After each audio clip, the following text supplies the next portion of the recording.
இன்னைக்கு இந்த வீடியோவில் நம்ம பார்க்க போகிற கேஸ் ரொம்ப சென்சிட்டிவான ஒரு கேஸ். இந்த கேஸில் சம்மந்தப்பட்ட ஒரு சிலர் இன்னைக்கு பெரிய பெரிய பொறுப்புகளில் இருக்காங்க. அதனால் ரொம்ப அரசியல் ரீதியாக போகாமல் 2G ஸ்பெக்ட்ரம் ஸ்கேம்னா என்ன, அது எப்படி நடந்துச்சு, யாரெல்லாம் சம்மந்தப்பட்டிருக்கா அப்படின்ட்டு நிறைய இன்ட்ரெஸ்டிங்கான விஷயங்கள் நம்ம பார்க்கலாம். வளர்ந்து வர டெலிகாம் இண்டஸ்ட்ரியில் இந்தியாவை புரட்டி போட்ட ஒரு சம்பவம் தான் இந்த 2G ஸ்பெக்ட்ரம் ஸ்கேம். ஒரு கிரைம் த்ரில்லர் ஸ்டோரியில் வர மாதிரி பொலிட்டிக்கல் பார்ட்டியோட பவர் பிளே, கார்ப்பரேட் கம்பெனிஸோட முறைகேடுகள் அப்படின்னு நிறைய இன்ட்ரெஸ்டிங்கான விஷயங்கள் இந்த ஒரு கேஸில் நீங்கள் பார்க்க முடியும். பொதுவாக நம்ம பேசுகிற கால்ஸ், மெசேஜஸ் எல்லாமே ஒரு ரேடியோ ஸ்பெக்ட்ரம் ஃப்ரீக்வன்சியில் தான் ட்ராவல் ஆகும். இதை வச்சு தான் ஒவ்வொரு டெலிகாம் கம்பெனியும் அவங்க பிஸ்னஸை எக்ஸ்பேண்ட் பண்ண முடியும்.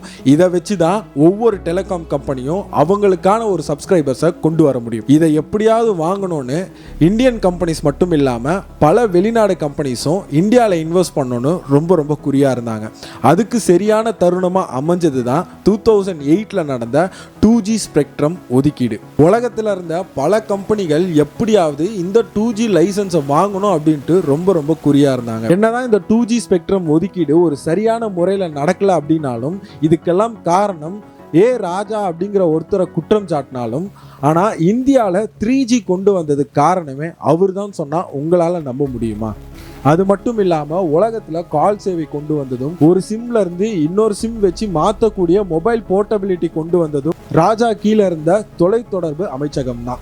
இவ்வளவு நல்லது பண்ணவர் எப்படி உலகமே திரும்பி பார்க்குற அளவுக்கு ஒரு ஊழலை பண்ணியிருப்பாரு? மொத்தமாக 1,76,000 கோடி. நிறைய பேருக்கு எத்தனை சைபர் வரும் அப்படிங்கிறதே தெரியாது. இதுதான் இந்திய அரசியல் வரலாற்றிலேயே மிகப்பெரிய ஊழல் அப்படிங்கிறதே சொல்லப்படுது. முதல்ல இந்த 1,76,000 கோடி அப்படிங்கிறது உண்மையாலே பணமா? இந்த பணம்லாம் எங்கே போச்சு? இது உண்மையாலே அரசாங்கத்துக்கு வர வேண்டிய பணமா? உண்மையாலே ராஜா ஊழல் பண்ணாரா, இல்லை இது எதிர்கட்சியோட சதியா? இந்த 2G ஸ்பெக்ட்ரம் ஸ்கேம் எப்படி வெளியே தெரிஞ்சுது? யாரெல்லாம் இதனால லாபம் அடைஞ்சா? இது போல ஸ்கேம் எதிர்காலத்தில் நடக்காமல் இருக்கிறதுக்காக இந்திய அரசாங்கம் என்னென்னலாம் பண்ணாங்க அப்படிங்கிறத இந்த வீடியோவில் நம்ம டீட்டெயில்டாக பார்க்க போகிறோம். வீடியோக்குள்ளே போகிறதுக்கு முன்னாடி நீங்கள் இது வரைக்கும் நம்ம சேனலை சப்ஸ்கிரைப் பண்ணலன்னா சப்ஸ்கிரைப் பண்ணிக்கோங்க. நீங்கள் பண்ணுற ஒவ்வொரு சப்ஸ்கிரிப்ஷனும் எனக்கு மோட்டிவேஷனலாக இருக்கும். வாங்க வீடியோக்குள்ளே போகலாம். வணக்கம் ஜனங்கள்ஸ், நான் தான் Bala. Welcome back to Bala media.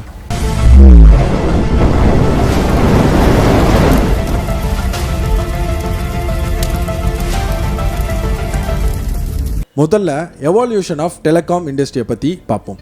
இந்தியாவில் டெலிகாம் இண்டஸ்ட்ரி அப்படிங்கிறது 90கள்லையோ 2000க்கு அப்புறமா வந்தது கிடையாது. ஆங்கிலேயர்கள் இந்தியாவில் இருக்கும்போதே இந்த டெலிகாம் சர்வீஸை கொண்டு வந்துட்டாங்க. 1850 முதல்ல கால்கட்டாவிலேருந்து டைமண்ட் ஹார்பர் வரைக்கும் சுமார் 50 கிலோமீட்டர் ரேடியஸ் வரைக்கும் முதல்ல எலக்ட்ரிக் டெலிகிராஃப் கனெக்ஷன் கொண்டு வந்தாங்க.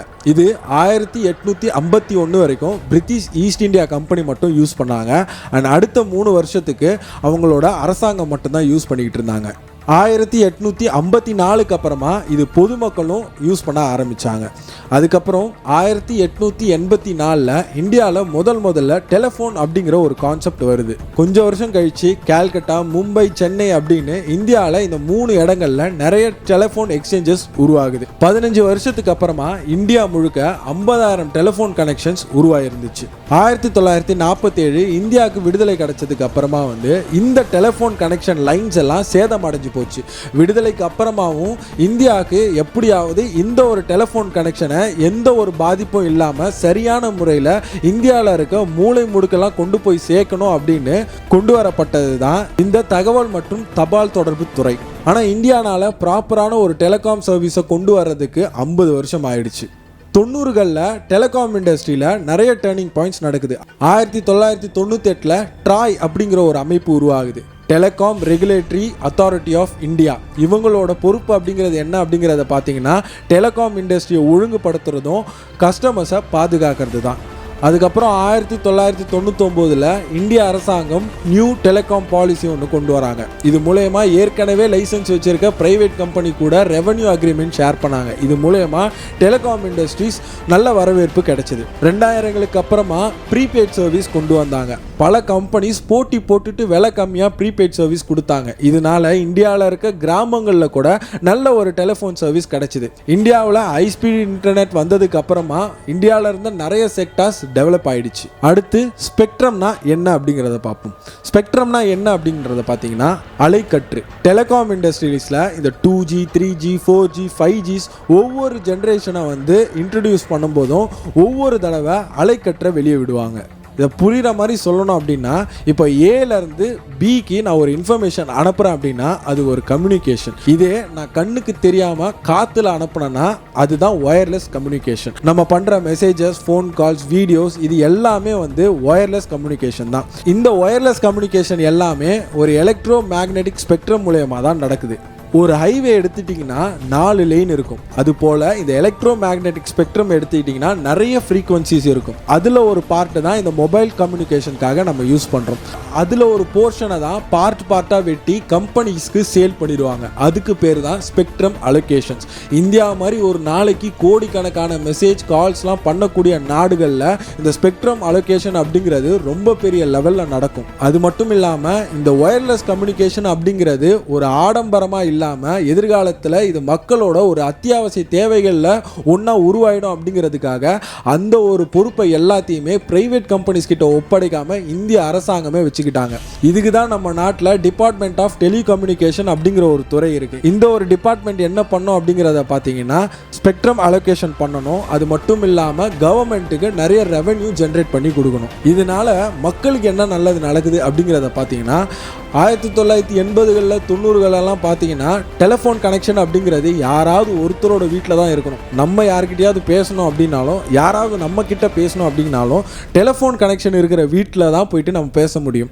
ஸோ இதனால் நினச்ச நேரத்துக்கு நம்மளால் ஒரு சில கூட பேச முடியாது. ஆனால் இன்றைக்கி ஒரு கைக்குள்ளே அடங்குற மாதிரி நம்மக்கிட்ட ஒரு மொபைல் ஃபோன் இருக்குது. யாருக்கிட்ட எப்போ வேணாலும் பேசலாம், எவ்வளோ நேரம் வேணாலும் பேசலாம். இது ஒரு தொழில்நுட்ப வளர்ச்சி மட்டும் இல்லாமல் ஒரு பொருளாதார வளர்ச்சியாகவும் எடுத்துக்கலாம். இதனால தான் 1Gலேருந்து இன்னைக்கு 5G வரைக்கும் உருவாயிருக்கு. முதல்ல ஏன் இந்த ஸ்பெக்ட்ரமை ஒதுக்கீடு பண்ணணும்? ஏன்னா இந்த உலகத்தில் எப்படி நீர், மணல் எல்லாம் ஒரு வளமோ அது போல தான் இந்த ஸ்பெக்ட்ரமும் வரவேற்கப்பட்ட ஒரு பற்றாக்குறையான ஒரு வளம். இந்த ஸ்பெக்ட்ரமெல்லாம் அலோகேஷன் பண்ணலை அப்படின்னா ரெகுலேஷன் ஆகிட்டு ஒரு கம்பெனி வச்சிருக்க ஸ்பெக்ட்ரம்ஸ் எல்லாம் ஒன்னோடு ஒன்றா மோதி மக்கள் யூஸ் பண்ணுற ஒயர்லெஸ் கம்யூனிகேஷனோட குவாலிட்டியை டேமேஜ் பண்ணிடும். ஸ்பெக்ட்ரம்னா அது ஃபோனில் மட்டும்தான் யூஸ் ஆகும் அப்படிங்கிறது இல்லை. நம்ம அன்றாட வாழ்க்கையில யூஸ் பண்ணுற ஒரு சின்ன டிவைஸில் கூட ஸ்பெக்ட்ரம்னால தான் யூஸ் ஆகுது. அது என்னென்ன அப்படிங்கிறத பார்த்தீங்கன்னா, ஒன்று ஸ்மார்ட் ஃபோன்ஸ், இன்னொன்று வைஃபை ரூட்டர்ஸ், அதுக்கடுத்து ப்ளூடூத் அண்ட் NFC டிவைஸ், ஒரு சில satellites, smart watches, TV and radio, இந்த மாதிரி நிறைய பொருட்கள் இந்த ஸ்பெக்ட்ரமோட உதவியில் தான் இயங்குது. உலகத்தில் மற்ற நாடுகள் இந்த ஸ்பெக்ட்ரம் எல்லாமே ஒரு சரியான கைகளுக்கு போகணும் அப்படிங்கிறதுக்காக ஏலம் நடத்தி அந்த ஏலத்தில் யார் அதிகமான காசு கொடுத்து இந்த ஸ்பெக்ட்ரம் லைசன்ஸை வாங்குறாங்களோ அவங்களுக்கு தான் இந்த ஸ்பெக்ட்ரமை வந்து கொடுப்பாங்க. இப்படி அதிகமான வேலையில் அந்த ஸ்பெக்ட்ரம் கொடுத்து வாங்குறவங்களால இந்த ஸ்பெக்ட்ரம் லைசன்ஸ் எல்லாம் ஒரு சரியான ஒருத்தவங்க கிட்ட தான் போகுது அப்படிங்கிற ஒரு நம்பிக்கையை வந்து உருவாக்குச்சு. ஆனால் இந்தியாவில் பார்த்தீங்கன்னா ஃபர்ஸ்ட் இன் ஃபர்ஸ்ட் சர்வ் மெத்தடில் தான் இந்த ஸ்பெக்ட்ரம் லைசன்ஸை வந்து கொடுத்தாங்க. யாருக்கு லைசன்ஸ் வேணும்னு தோணுதோ அவங்க முதல்ல வந்து பே பண்ணி அந்த லைசன்ஸை வாங்கிட்டு போயிடலாம். அப்படி இந்தியாவில் சென்னை, மும்பை, ஆந்திரா, கர்நாடகா அப்படின்னு பல மாநிலங்கள்லேருந்து பல பிஸ்னஸ்மேன் இந்த ஸ்பெக்ட்ரம் லைசன்ஸை வந்து வாங்கணுன்றதுக்காக வந்தாங்க. மொத்தமாக இந்தியாவில் 128 ஸ்பெக்ட்ரம் லைசன்ஸ் வந்து விற்கப்பட்டிருக்கு. அது எல்லாமே என்னென்ன கம்பெனிகள் வாங்கியிருக்காங்க அப்படிங்கிறத பார்த்தீங்கன்னா, 2008ல் யூனினார் அப்படிங்கிற ஒரு கம்பெனி 21 லைசன்ஸ் வாங்கினாங்க. லூப் டெலிகாம் கம்பெனி 21 லைசன்ஸ் வாங்கினாங்க. வீடியோகான் டெலிகாம் கம்பெனி 21 லைசன்ஸ் வாங்கினாங்க. MTS அப்படிங்கிற ஒரு கம்பெனி 13 லைசன்ஸ் வாங்கினாங்க. ரிலையன்ஸ் அப்படிங்கிற கம்பெனி 13 லைசன்ஸ் வாங்கினாங்க. ஐடியா செல்லுலார் கம்பெனி 9 லைசன்ஸ் வாங்கினாங்க. ஸ்பைஸ் அப்படிங்கிற ஒரு கம்பெனி 4 லைசன்ஸ் வாங்கினாங்க. அண்ட் அதுக்கப்புறமா ஸ்பைஸ் அப்படிங்கிற கம்பெனி அந்த 4 லைசன்ஸை ஐடியா செல்லுலார் கம்பெனிக்கு வித்துட்டாங்க. இப்போ ஐடியா கிட்ட 13 லைசன்ஸ் இருக்கு. அதுக்கடுத்து ஸ்டெல் அப்படிங்கிற ஒரு கம்பெனி 6 லைசன்ஸ் வாங்கினாங்க. டாடா கம்யூனிகேஷன்ஸ் 4 லைசன்ஸ் வாங்கினாங்க. மொத்தமா 122 2G ஸ்பெக்ட்ரம் லைசன்ஸ் விற்கப்பட்டுச்சு. ஆனால் இந்த லைசன்ஸ் எல்லாம் வழங்கப்பட்டதில் ஏதோ ஒரு முறைகேடு நடந்திருக்கிறதா ஒரு டவுட் வந்துச்சு. 16 மே 2007 ராஜா கம்யூனிகேஷன் அண்ட் இன்ஃபர்மேஷன் மினிஸ்டரா மன்மோகன் சிங் ஆட்சியில் இருக்க டைம்ல பதவி ஏற்றுகிறாரு. ராஜாவோட பொறுப்பு அப்படிங்கிறது 3 மாசத்துல ஸ்பெக்ட்ரம் அலோகேஷன் பண்ணி முடிச்சிடணும் அப்படிங்கிறத நினைக்கிறாரு. ஆனால் மன்மோகன் சிங் வந்து இந்த ஸ்பெக்ட்ரம் அலோகேஷன் ஒரு சரியான முறையில் நடக்கணும்னு பல ஸ்டேட்மெண்ட்ஸ் வந்து கொடுக்குறாரு. ஆனால் அதில் நிறைய விஷயங்களை ராஜா அடிக்கடி மாற்றிக்கிட்டே இருக்காரு. அது மட்டும் இல்லாமல் இந்த ஸ்பெக்ட்ரம் அலோகேஷனை ரொம்ப ரொம்ப கம்மியான நாளில் நடத்தி முடிச்சிருக்கிறதா சொல்லப்படுது. அதில் ஒரு டெலிகாம் என்ஜிஓ 2009 லூப் டெலிகாம் கம்யூனிகேஷனுக்கு இல்லீகலாக 13 லைசன்ஸை வந்து வித்திருக்காங்க அப்படின்னு சென்ட்ரல் விஜிலன்ஸில் கம்ப்ளைண்ட் கொடுத்துருக்காரு. அப்புறம் அக்டோபர் 2009 சிபிஐ கேஸ் ஃபைல் பண்ணி இன்வெஸ்டிகேஷனை ஸ்டார்ட் பண்ணாங்க.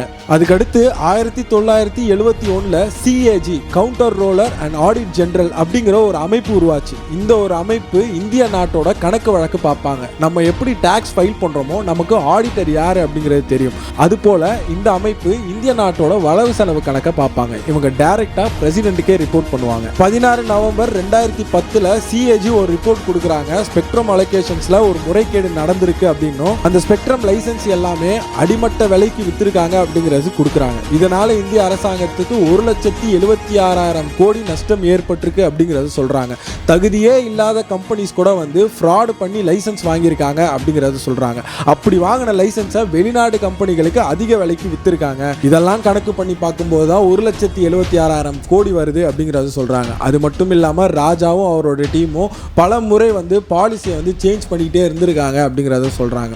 முக்கியமாக 2008 ஸ்பெக்ட்ரம் ஒதுக்கீடு நடந்திருக்கு.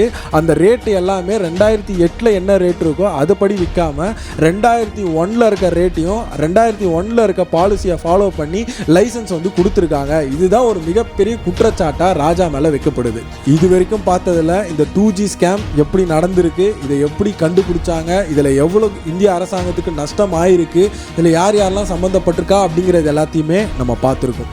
இது எல்லாமே உங்களுக்கு இன்ட்ரெஸ்டிங்காக இருந்திருக்கும் அப்படிங்கிறத நான் நம்புகிறேன். ஆனால் இதுக்கு அடுத்த போட போகிற வீடியோவில் இதை விட நிறைய இன்ட்ரெஸ்டிங்கான விஷயங்கள் கண்டிப்பாக உங்களுக்கு காத்திருக்கு. ஸோ பார்ட் 2 வீடியோக்காக வெயிட் பண்ணுங்கள். இந்த வீடியோ உங்களுக்கு பிடிச்சிருந்துச்சுன்னா லைக் பண்ணுங்கள், ஷேர் பண்ணுங்கள்.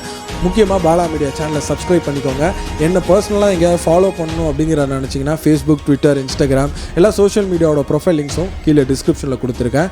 இதோட உங்களை நெக்ஸ்ட் ஒரு இன்ட்ரெஸ்டிங்கான ஒரு வீடியோவில் வந்து பார்க்குறேன். See you soon. Bye.